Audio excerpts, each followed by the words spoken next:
A Justiça de Alagoas determinou que uma operadora de plano de saúde realize a cirurgia de retirada de seios de um homem trans. O procedimento havia sido negado porque a operadora disse se tratar de um procedimento estético, mas a juíza entendeu diferente e citou outras decisões judiciais sobre o assunto. Esse tema ainda é alvo de muitas dúvidas, bem como sobre o que o procedimento estético e o que é necessário para a saúde desse paciente. Para entender melhor essas questões, a gente volta a falar com Clara Cataldo, que está com advogado, especialista em direito médico.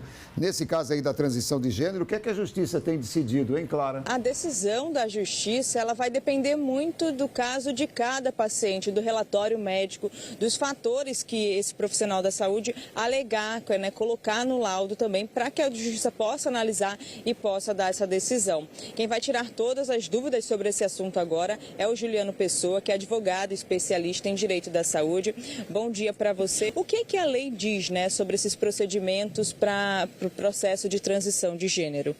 Bom dia, Clara. Bom dia quem nos assiste. Veja só, Clara, existem procedimentos inerentes a esse tipo de cirurgia que estão contidos, inclusive, no rol de procedimentos da ANS. Muitas vezes as operadoras elas utilizam esse tipo de argumento de que um procedimento ou outro seria estético e não necessário, vamos chamar assim, e aí diz que não deve haver cobertura por conta disso. Apesar disso, é importante que a gente ressalte para quem nos assiste que desde 2022 houve uma alteração legislativa no nosso país que determinou que o rol da ANS ele passou a ser referência básica e não toda a totalidade que deve ser coberta pela operadora de saúde. Além disso, em casos assim relacionados à saúde, como você bem destacou, o que determinará a necessidade de realização do procedimento ou não é a aferição feita pelo profissional médico ou pela equipe multidisciplinar, que muitas vezes é o caso desse tipo de paciente. Ele é acompanhado não só pelo médico cirurgião, mas pelo endocrinologista, pelo psiquiatra, que são pessoas que têm uma conotação muito forte em relação ao contexto psiquiátrico envolvendo a sua condição de saúde. Então, tudo isso junto se torna uma necessidade. Então, a gente não pode conceber naturalmente que seja colocado simplesmente como uma questão estética do paciente, onde todo esse contexto que nós falamos está envolvido na situação. Mas aí então não existe uma lei clara que determina a obrigatoriedade, né, do procedimento ser oferecido tanto pelo SUS como também pelos planos de saúde? Não, na realidade já consta sim, já é abarcado esse tipo de procedimento, né, tanto pelo SUS como pelas operadoras de saúde. Inclusive está contido no rol, sim, essa cirurgia em si. O problema é que o plano de saúde pega alguns procedimentos que fazem parte desse procedimento global e quer trazer esse contexto de que eles não deveriam cobrir porque eles não estariam contidos no rol da ANS. Mas é como nós falamos, essa análise é feita pelo profissional médico, pelo médico assistente que faz essa aferição de necessidade. Se é uma necessidade de saúde, não cabe à operadora de plano de saúde fazer essa aferição no lugar do profissional. Então deve sim haver cobertura. O que muitas vezes acontece, infelizmente, é que os pacientes necessitam, em sua grande maioria, buscar o Poder Judiciário, como foi o caso concreto desse paciente, para poder ver valer o seu direito. As operadoras, de forma espontânea, raras exceções, elas não aceitam, não abarcam esse procedimento para poder fazer pelo pedido administrativo. Então, infelizmente, o paciente precisa, sim, buscar ajuda, porque há saída em muitos casos. Nesse caso específico, que teve a decisão favorável ao paciente, a operadora do plano, ela alegou que seria um procedimento estético.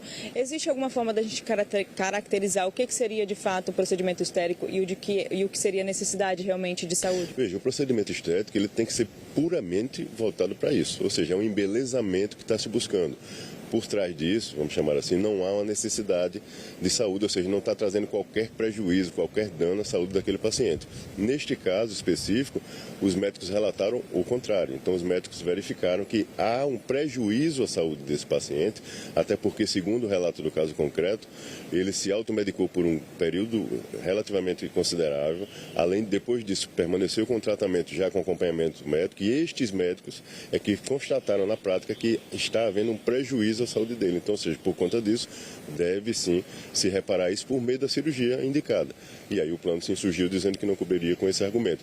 Mas foi constatado e o Poder Judiciário assim reiterou a decisão no sentido de que deve sim haver cobertura porque foi constatado no caso dele a necessidade. E nesse caso, a Justiça determinou que a operadora tenha um prazo aí de 5 dias para custear esse procedimento. Caso esse prazo não seja cumprido, o que pode acontecer? Provável que tenha até sido prevista a questão de sanção de multa, né, para a operadora. Então, se ela descumprir o prazo, começa a vigorar a multa caso tenha sido imposta, e além disso o Poder Judiciário pode tomar outras medidas se a operadora insistir na não cobertura, né? Naturalmente também pode caber algum tipo de agravo, como a gente chama, é um recurso dentro do Poder Judiciário da decisão, mas isso terá que ser feito também dentro do prazo, e é como nós falamos, a decisão judicial, claro, em regra, ela deve ser cumprida e discutida, e não você não cumprir e ficar querendo discutir. Então é importante que os operadores cumpram o seu papel social, inclusive, de cumprir a determinação do Poder Judiciário e assistir uma pessoa que lá na ponta está precisando de uma assistência à saúde. E no caso do paciente, ter lá o relatório do médico falando que essa cirurgia realmente é necessária,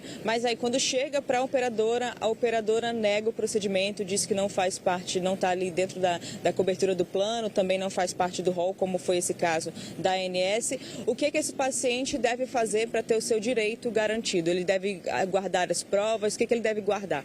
Ótimo, essa pergunta é excelente. Veja, é importantíssimo primeiro que o paciente solicite essa negativa por escrito. Isso pode ser por e-mail, né?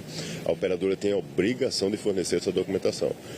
Munido desse documento, ele pode abrir diretamente uma reclamação junto à Agência Nacional de Saúde Suplementar.